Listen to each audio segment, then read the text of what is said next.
frontières du Maghreb, elles n'ont pas toujours existé. Attention, cela ne veut pas dire que les peuples et leurs spécificités n'existaient pas. Bien au contraire, la région a toujours connu ses cultures locales, ses tribus et ses sultanats mouvants et changeants, qui parfois pouvaient s'étendre bien au-delà des frontières actuelles.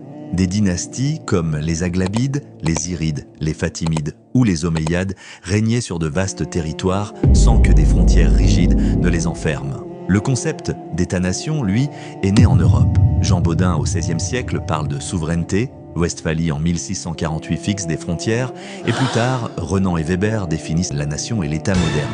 Ce modèle a été imposé au monde arabe par la colonisation. Des frontières tracées à la règle par Sykes-Picot ou Madrid ont figé des lignes là où il n'y en avait jamais eu. Pourtant, pendant des siècles, les peuples ont circulé librement. Banu Hilal, Banu Sulaym, Makil, Regibat, Tekna, Oulad Delim, Zenata, Zianidi.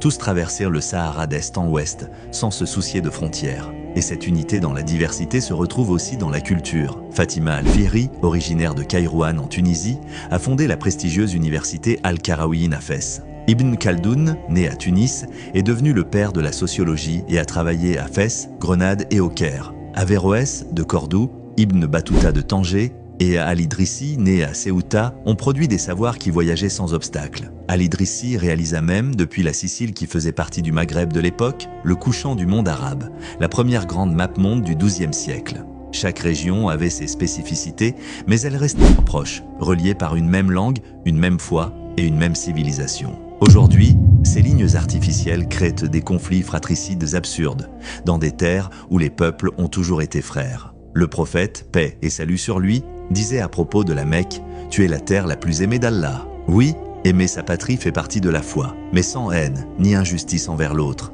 Alors imaginez une union arabe retrouvée.